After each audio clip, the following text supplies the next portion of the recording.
Okay, everyone, I think we'll start. Welcome to Pandemonium U, which is our online homeschool university, free to everyone, about everything, which we've been running during this lockdown.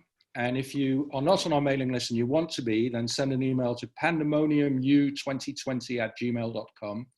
That's pandemoniumu2020@gmail.com. Now, our class today is with Philippe Sands, and many of you know Philippe, because he is world famous in multiple domains. He's a very prominent human rights barrister in the UK.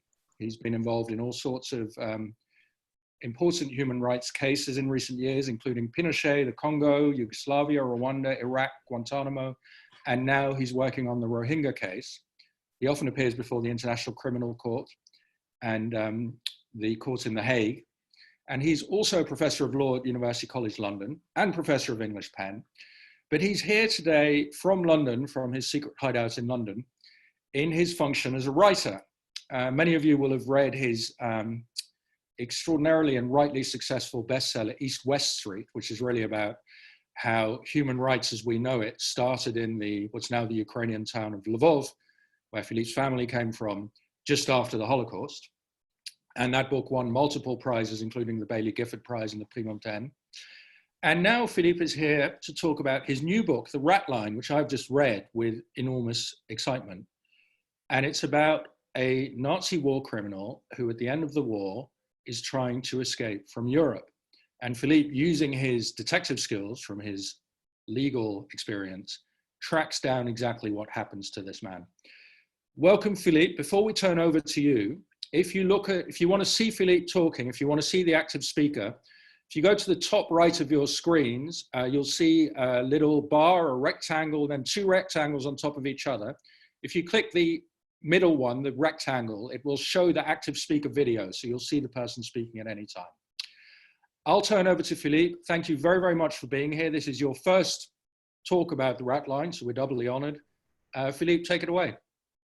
Simon and Pamela, thank you so much. I'm so thrilled to be on Pandemonium U. It's a great idea and it reaches a different audience in these difficult times. Firstly, good wishes to everyone. This is not the easiest of times. I know a lot of people have suffered losses or have been ill, and I think our thoughts are absolutely with everybody. And this is one of the ways of getting around some of those more difficult moments. So what I wanted to do today was focus not on the totality of the story, but on how I go about finding details, bits of information. If you've read East-West Street, you'll know I'm sort of a bit of an obsessive person. I get a bee in my bonnet. I want to find something out. How do I go about doing it? And that's really what I want to explain today. The book, The Ratline, is largely about three characters. I'm going to introduce them to you in more detail in a moment. There is Otto Vector, born in 1901, Austrian. His wife Charlotte, born in 1908, Austrian. And their son, one of their 6 children, Horst, born in 1939. Those are the three main characters you need to know about. And they have a particular role in my life in this sense. In 1942, Otto Vector became governor of the district of Galicia, based in the city of Lemberg, Lviv. And in the course of his activities there as administrator of the region, very many hundreds of thousands of people were killed, Jews and Poles, and amongst them was my grandfather's entire family. So my connection with Otto Vector is rather personal, if you like, but it's indirect. It's at 1 or 2 generations removed. So let's just say a little bit about who the Wächters were. Pamela, if you could just put up the first image, just so that we can get a sense of who we're talking about. This is obviously the cover of the book, but if you look beyond the cover, you'll see a photograph of a man and a woman. The man on the left is Otto Vector. The woman on the right is his wife, Charlotte. It is sort of a scene from The Sound of Music, you might think, and you'd not be wrong. That is in the Austrian mountains near a small village called Going, spelled G-O-I-N-G. The photograph is an illicit photograph.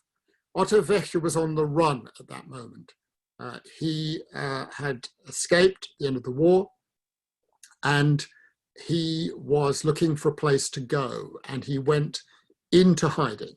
And whilst he was in hiding, he eventually came down from the mountains and made his way to Rome. I'll be saying a bit more about that in due course. This is the last photograph, I think, of him and his wife.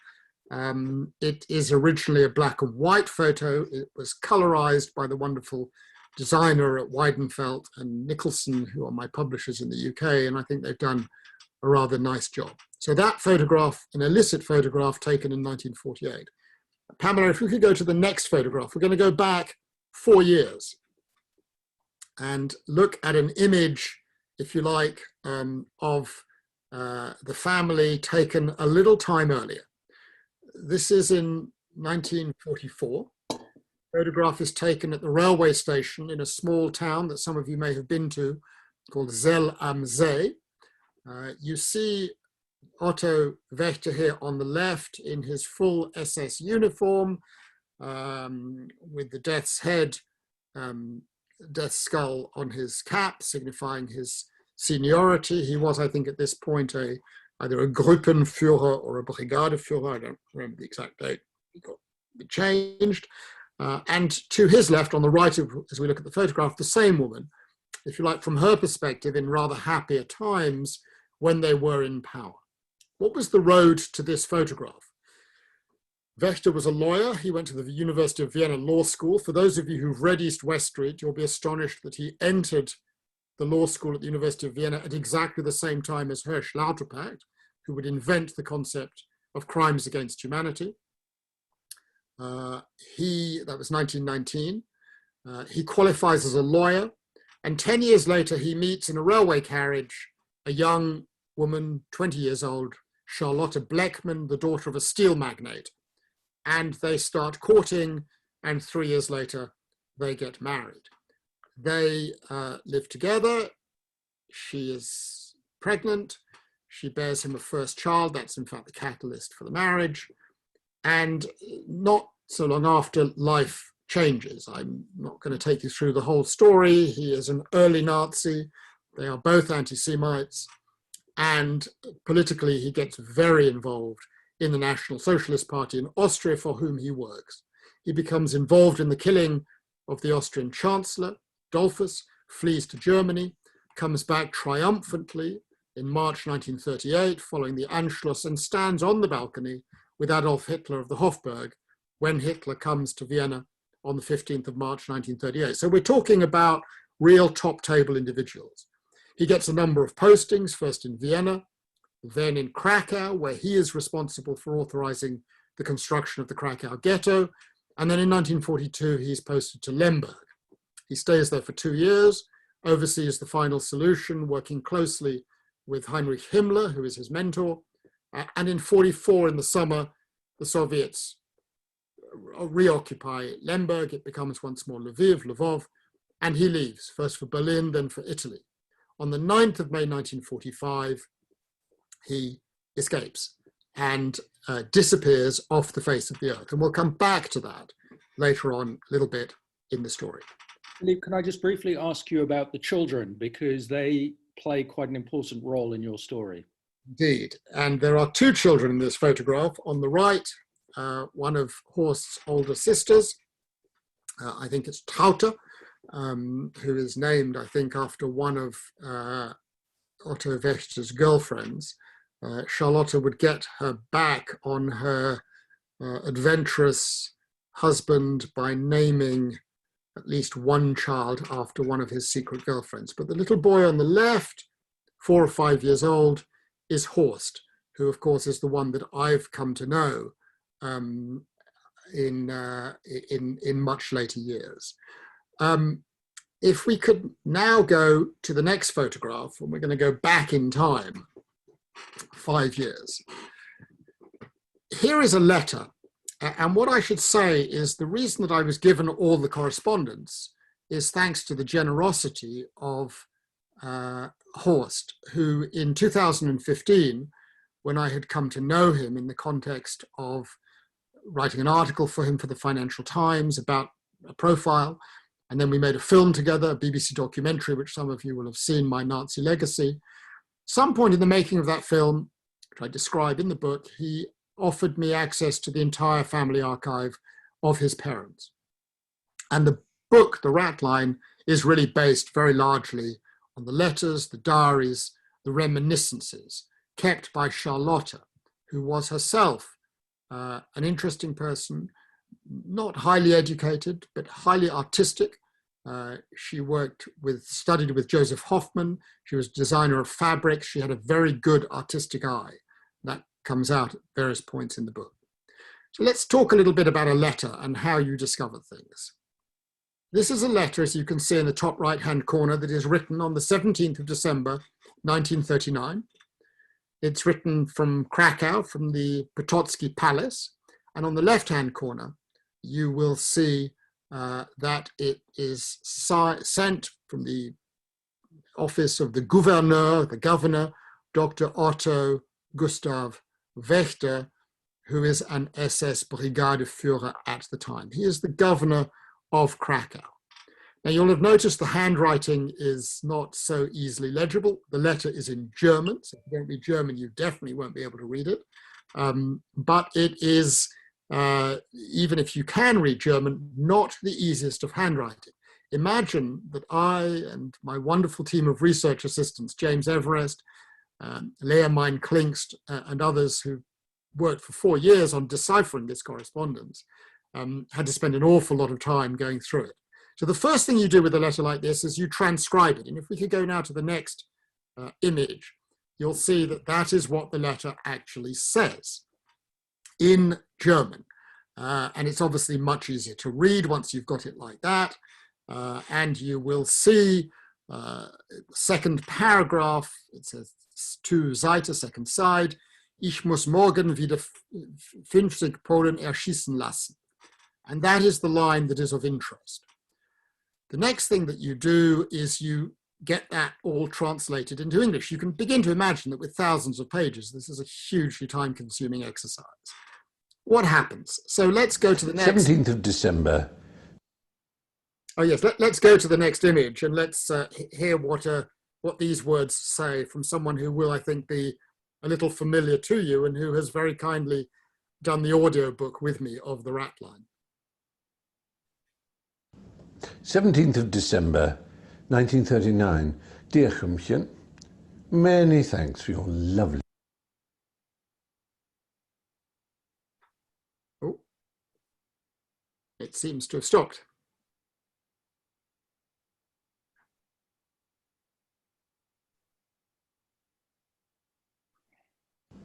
"17th of December, 1939. Dear Chumchen, many thanks for your lovely letter. There's a lot going on here. On the one hand, we've had some lovely things in the last few days. Chirac, General Arbeitsführer Polenz, RM Funk, and the Philharmonic was a great success, and so also a great success for me. Frank was very impressed. On the other hand, not such nice things. Sabotage, nasty business, car accidents. Ultimately, an attempt on the life of the Governor-General. Tomorrow I have to have another 50 Poles shot." So you'll have recognized there Stephen Fry, and he's there reading that letter. And of course, what's striking for me about the letter is here is a letter that the governor of Krakow, Otto Vector, is writing home to his wife. And he reveals in this letter what he's going to do the next day. Tomorrow I have to have another 50 Poles shot. So of course, I read that. I'm curious to know what that story is. And it takes quite some time to discover what has happened. But in fact, it turns out that the 50 Poles shot is a notorious act of killing. It takes place in a small Polish town called Bochnia, B-O-C-H-N-I-A, and it is a reprisal killing. What has happened is that 2 German police officers who are in the town of Bochnia have been killed by partisans, by the Polish resistance. And Hitler personally ordains that for each German killed, 25 Poles have to be executed. And this becomes notorious as the first act of reprisal killing in the Second World War. Reprisal killings, incidentally, are a war crime and later will be characterized as a crime against humanity. So the issue that is of interest for me in the conversations that I have with his son, Horst, who takes the view that although his father was involved in bad things, he's not a criminal, is the following question. What actually was the involvement of Otto Vector in this act of execution? With the assistance of a wonderful Polish researcher, we tracked down the events that happened on that day, and in a particular document, curiously, that I find on Facebook, I see a reference to a photo album of the act of killing. And just a little word of warning here, I'm going to show you a couple of photographs from that album, not quite yet, Pamela, in a moment. I will explain how we find that. The Facebook entry suggested that Hermann Goering had ordered photographs to be taken of the acts of killing, and those photographs to be prepared into 4 albums. One for Hitler, one for Goering, and one for each of the widows of the 2 shot German police officers. So the next thing I wanted to do was find one of those photo albums. It took 3 years to find the photo album, and eventually I found one copy in the National Archives in Warsaw. They had not emerged for many, many years, decades even, and eventually I found those photographs. I'm just going to show you a couple of photographs now. They are, at least one of them, rather distressing, so just a word of warning on that. If we could have the next photograph. This is a group of about 20 of those 50 Poles who were found, lined up. You can see it's a very cold day. There is snow on the ground. You won't be able to see it so easily here, but I have obviously homed in closely. I find this photograph distressing because you can see the fear etched on the face of these individuals. And dozens of photographs are taken at this moment, including the actual act of killing. What I was looking for was a question of whether Otto Vector was present and whether he oversaw the act of killing, because if he did, that of course would imply the commission of an international crime. So if we could go to the next photograph, please. And if you look carefully in the middle, you will see a man in a black leather coat. That is Otto Vector. And the black leather coat indicates his seniority in the SS rankings and the gouverneur rankings in the Nazi world. What you wore indicated your rank, your seniority, your importance, and they are standing in front, if you like, of the area where 50, in fact 55 Poles have just been executed in what is plainly, in my view, an international crime. And the reason I wanted to explain with these photographs is that what begins with a single letter is then tracked down over 3 or 4 years. And you can place the individual concerned, Otto Vector, at the scene of the crime, deeply involved, deeply implicated. As a matter of international law, it matters not an iota whether he pulled the trigger or not. There is the notion of command responsibility, and this is plainly an international crime for which he is responsible. So let's move on to a second example. If we can go to the next image, Pamela, a different type of story. We now go forward 5 years. You will see from this page, single page document, in the middle at the bottom, it says 1949. It is a diary. It is Otto Vector's diary. Where is he? He is in Rome at this point. He has gone on the run.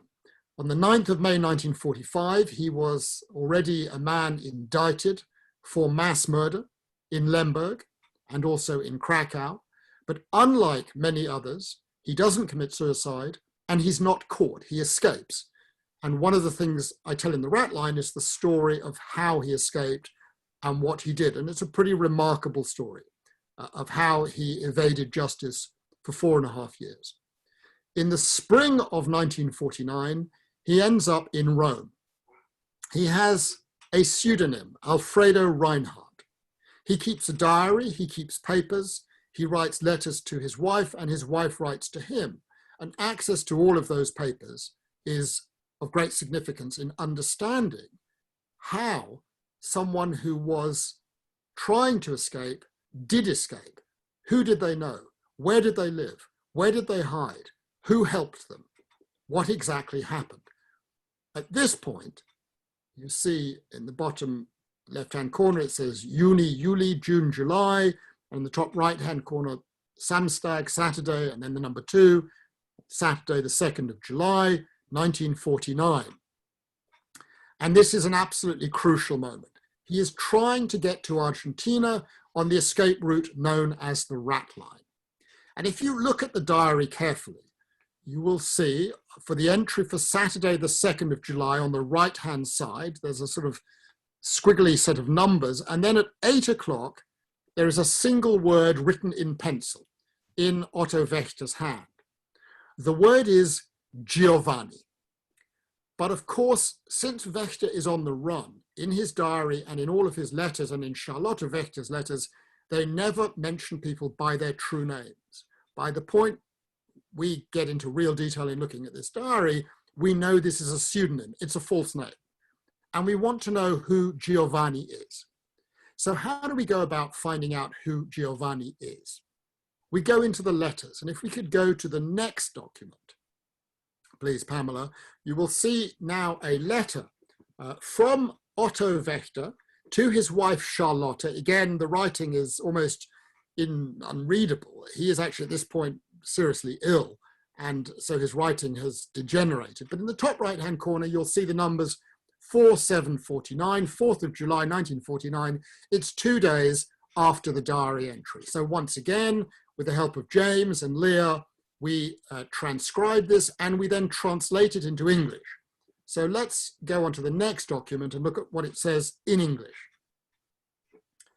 From Otto to Charlotte, 4th of July, from Rome, mein Allerhöchstes. And that is then written in German. That is the transcription, the best we're able to do, where you see incidentally 6 or 7 lines down, square brackets, L, question mark, question mark, question mark. It's that we can't read his handwriting. And so we just put in words to indicate what it might be, what it could be, but we don't know. If we can now go to the next document, that is the English translation. And let me just read out the relevant bits. I'm a poor little Hümpchen today, lying in bed, panting with a fever. The day before yesterday was Saturday, and a very kind old comrade invited me to Lake Albano. Pause.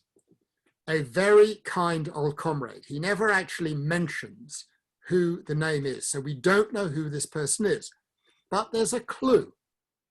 If we carry on, it says he's married to an Italian here, and they've got a little girl, maybe 4 weeks. So we know he's visiting a kind old comrade. We suspect that term to mean a former SS officer because in other correspondence, he refers to his SS colleagues as old comrades. Kind means he's being helpful. We know he's married to an Italian and they've got a child. What do we do next? We go into the births, marriages, and deaths records and find who we can in that area around Castel Gandolfo, where the Pope has his summer residence. So it's an area with a lot of Vatican connections. And we work out who living in that area had a child with a 4-week-old girl. And bingo, we find the name of the mother. And from the name of the mother, we are able then, double checking with the CIA records and with other US archives and archives in Germany, to find the absolute identity with precision of this particular individual. And if we go to the next photograph, the man on the left is the kind old comrade who married an Italian and in July 1949 had a 4-week-old daughter. Actually, she was 6 weeks old. Otto got it slightly wrong. I'm not going to give the whole thing away. I'm not going to tell you who the man on the left is. Suffice it to say that he too is a mass murderer. He is a former SS officer. In fact, the one on the right is also. And this photograph is actually found in a British intelligence file that was keeping tabs on these two individuals. Within a few days of going up to Lake Albano to spend the weekend with the gentleman on the left, Otto Vector has fallen very ill, and on the 13th of July, he dies. And one of the mysteries that I explore in the book is what is the cause of death. The letter refers to stuff that he has eaten. It refers to the fact that they went swimming. And one of the great mysteries that has troubled Horst, the son, is, was he poisoned or did he just fall ill? And that is one of the things that I explore in the book. Let's just go to the last and final photograph, because we started with young Horst in one of the first images. This is the Horst I know. He lives in a very large castle, very, very impecunious, I have to say. That was in the middle of winter. It was absolutely freezing cold. We were all wearing hats and coats indoors. He lives in 2 rooms in a 100-room castle, which he bought many, many years ago for a pittance out of an inheritance left by his mother. He is not a wealthy man. He and I have built up a very decent relationship. I respect Horst very much. He's been very generous in sharing this material with me. We don't see eye to eye on the interpretation of the material, but I hugely respect his openness in sharing this material with me. So this, if you like, gives you a taste of what it means when you're presented with 10,000 pages of documents and a story about a senior Nazi who goes on the run, disappears, dies in curious circumstances, and is then whitewashed out of history until yours truly comes along and is introduced to Horst, who opens up the family archive. I will stop there, and let's put it open, if you like, for questions and further conversation with Simon, Pamela, and any of the members of the audience. Thanks, Philippe. Very succinct introduction to this amazing detective story. People, if you want to submit questions, you click on the chat button and you can send a question either to me, Simon Cooper, or to everyone, and or to Philippe. But I think it's actually better to let Philippe focus on his storytelling and send it to me or to everyone. I'm going to kick off with a question while we wait for questions from you, which we totally encourage, which is, I was thinking about why was he a Nazi reading the book? And clearly he had these kind of German nationalist origins and anti-Semitism. But what struck me reading the book was the amazing careerism of him and his wife. That this was the route to power, glory, fame, success. He was a very hardworking, well-organized bureaucrat, and also to looting Jewish property, which they felt was sort of their due. I was imagining Otto in our age as a successful careerist too, just in a different sphere. How do you see that? I think it's not just that. I mean, I'll say something about the careerism in a moment, which I think may be equally a reflection of Charlotte. But this is a man who joins the Nazi Party in Austria already in 1921. He's 20 years old. He is at university. He's at law school, a fabulous law school, University of Vienna Law School. He becomes politically active. His father is an ardent German nationalist. His father is a general in the Austro-Hungarian Empire. He becomes, in fact, a minister in the 1920s in one of the Austrian governments, and is a passionate believer in German nationalism. At a time when, if you like, all these people from the lands that were once the Austro-Hungarian Empire are now flooding into Vienna, as they put it.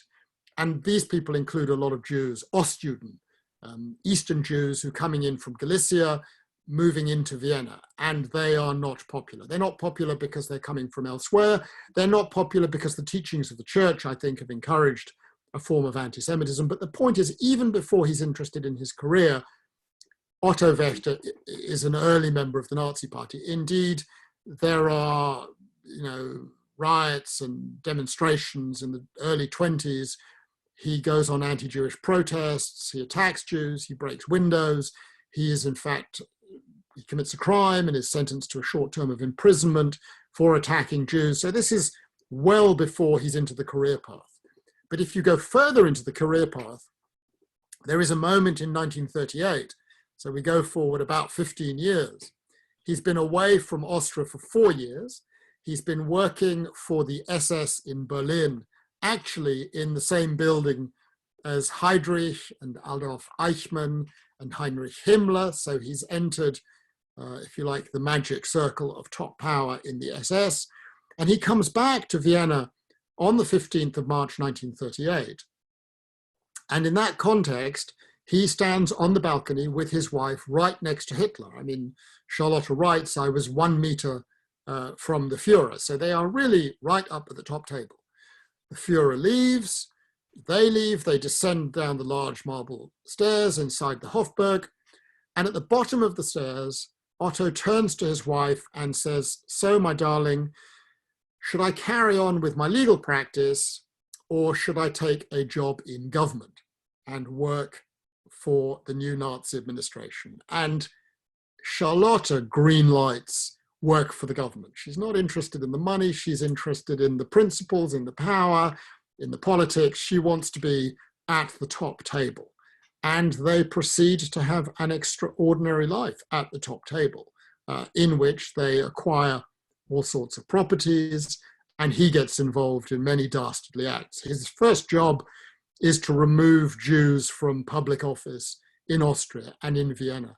And remarkably, he removes from office some of his own teachers at the University of Vienna Law School. Indeed, the former dean, his dean of the law school, he removes from public office, and very shortly after that, the dean is deported and is dead. So, I mean, this is, you know, someone who does not hesitate to exercise political power in relation even to those he knew well.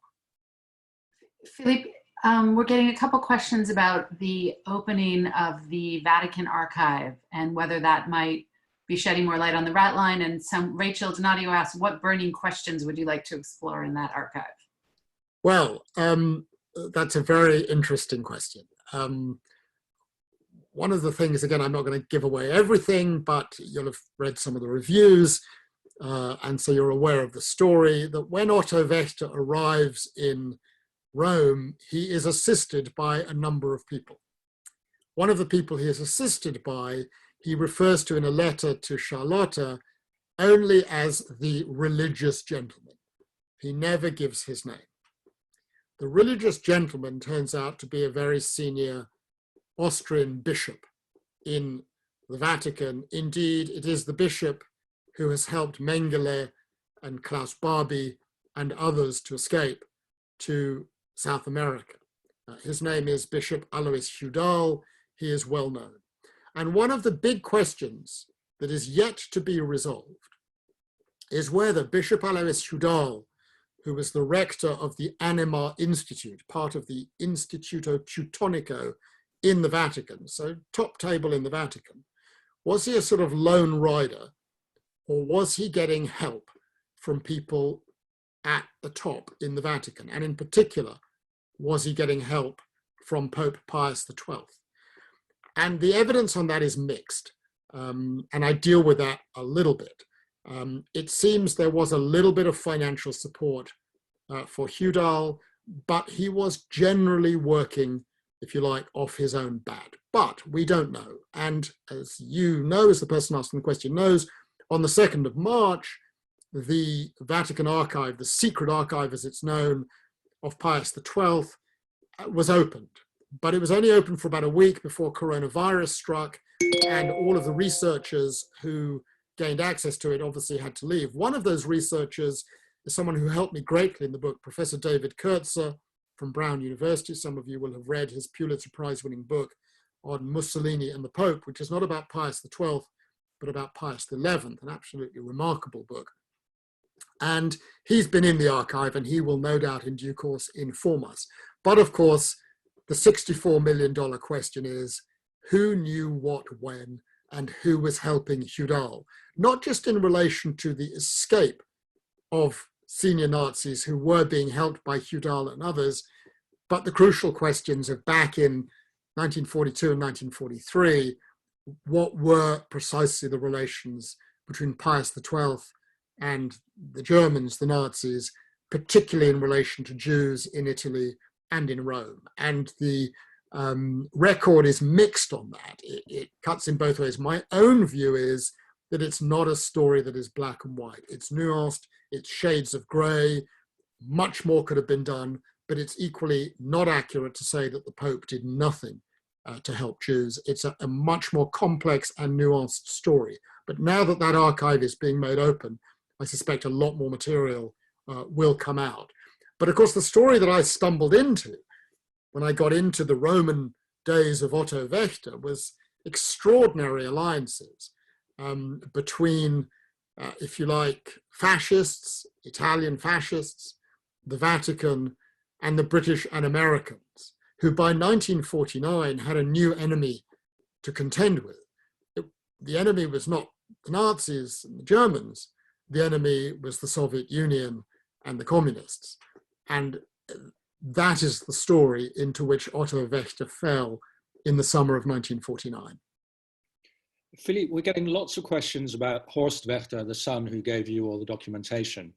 Now, he ends the book still saying, my father was a good man, he didn't mean to, he didn't do anything wrong. He seems to have maintained this kind of blind denial as an act of faith. How do you understand Horst's position, and has it changed at all since you have published this, now that you're publishing this? Many questions are asking. Well, I met Horst, so my relationship with Horst goes back to 2011. The circumstances were as follows. I'd been invited to give a lecture in the university in the city of Lviv on the cases that I do. You'd mentioned at the beginning I'm a barrister. I do cases before international courts. There are Hague and other cases involving crimes against humanity and genocide. Would I give a lecture on the work that I do on crimes against humanity and genocide? And that invitation, which I accepted to find the house where my grandfather was born, which is what I really wanted to find, and I did find it, took me on a sort of path I could not have imagined, which led to the discovery that the concepts of crimes against humanity and genocide were actually invented by men who came from the city of Lviv, who had studied at that law faculty. In the course of writing what became East West Street, a fourth man comes into the story. It had been my grandfather Leon, Lauterpacht, inventor of crimes against humanity, Lemkin, inventor of genocide. And into the story comes a fourth man, Hans Frank, Governor General of Nazi-occupied Poland.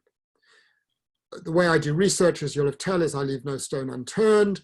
I find a book written by Hans Frank's son, Nicholas, about his father, who he believes his father was a war criminal who deserved the death penalty. I track down Nicholas, I get to know Nicholas, we spend time together, and at one point Nicholas says to me, you know, they're not all like me, they don't all hate their fathers, they don't all think their fathers are criminals.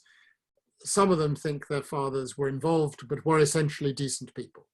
Would you like to meet Horst, whose father was my father's deputy, Otto Vector? I say, sure, I'm not sure why he'd want to meet me, but let's give it a go. A few months later, we meet in northern Austria. Horst is very generous in acceding to the request and meeting. And from the moment, Horst is absolutely clear that his father was involved. His father was a top Nazi. And he's also absolutely clear that he has no truck with what the Nazis did. It was outrageous. It was criminality on a gross scale. And his father had an involvement in it. But his position is his father was not a criminal. He tried to argue against it. He tried to fight against it. And the more I have got into the story, the more I discover evidence, the more I think Horst has dug in his heels. Again, I don't want to give away too much, but going through all the materials, I come across material that sheds light on Horst's position earlier in the day, 5 years before I met him. So he was well aware of certain things, but if you like, in a form of denial about how one interprets the documents. And, you know, in courts of law, reasonable people can interpret documents in different ways. I don't think the documents here and the evidence here is interpretable except in one direction. So he has dug his heels in. But why do I feel able to be generous up to a point with Horst? Because firstly, he's been very generous with me. We have a trusting relationship. We've both been honest with each other. He knows my views about his father. I know his views about his father. And we've both always talked very, very openly indeed. And he has been very open with me. But about 4 years into getting to know each other, in the course of making the film in the BBC film, My Nazi Legacy, we went together to Lviv. And at that point, we did some filming.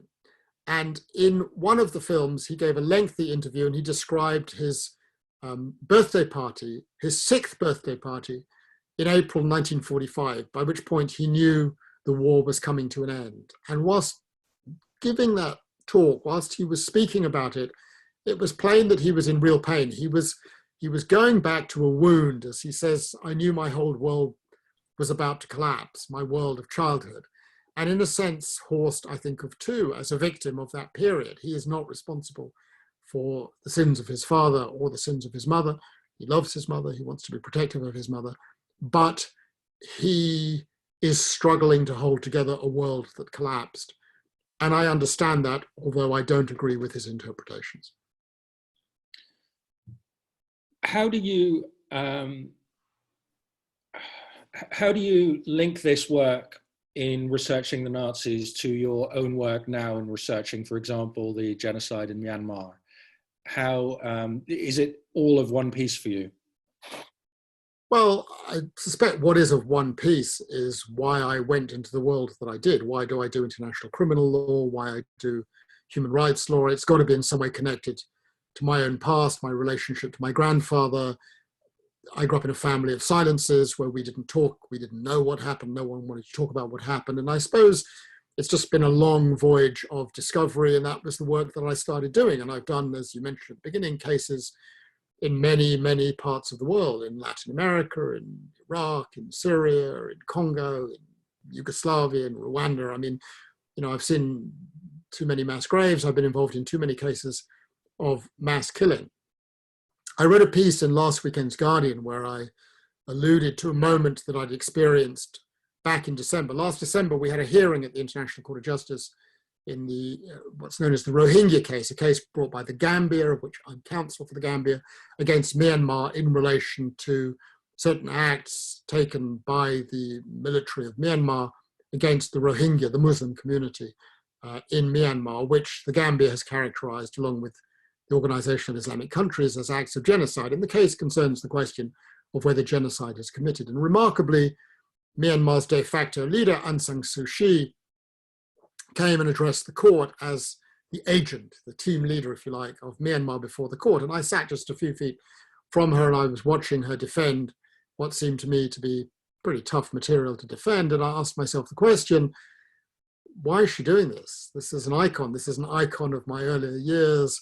And now I'm hearing her defend acts by the military in ways that certainly raise questions. And I had by then read myself in, of course, and understood her own relationship with her father, who was a military man, the founder of the modern Myanmar Burmese military, who was assassinated shortly before Myanmar gained independence. And a lot of people who know her say that to understand her, you need to understand her relationship with her father. And it's something we all understand. We have our relationships with our parents and with our grandparents, and those are deep and complex relationships which leave a profound sense of love and sometimes other feelings.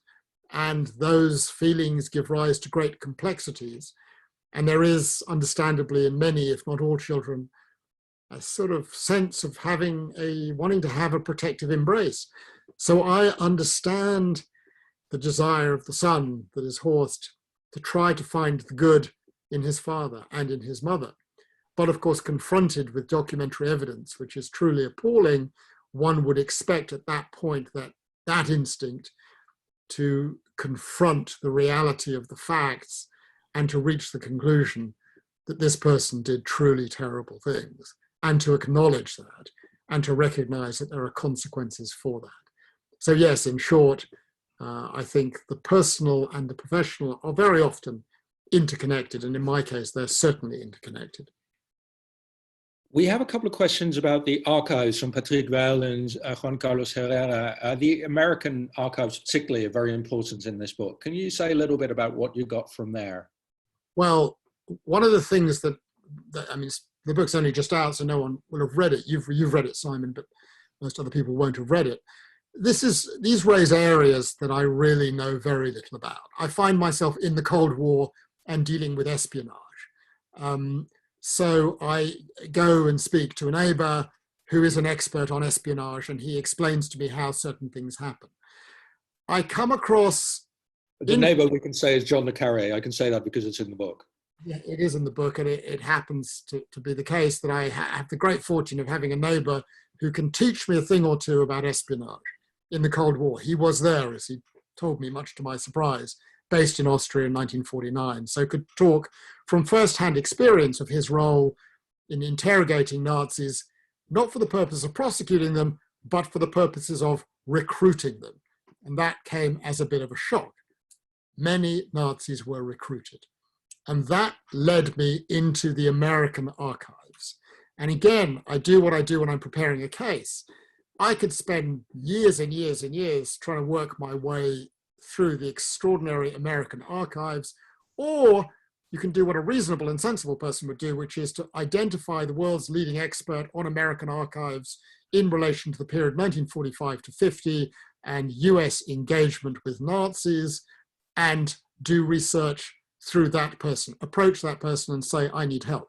That person is another wonderful person called Professor Norman Goder, based at the University of Florida, who has written extensively on this subject.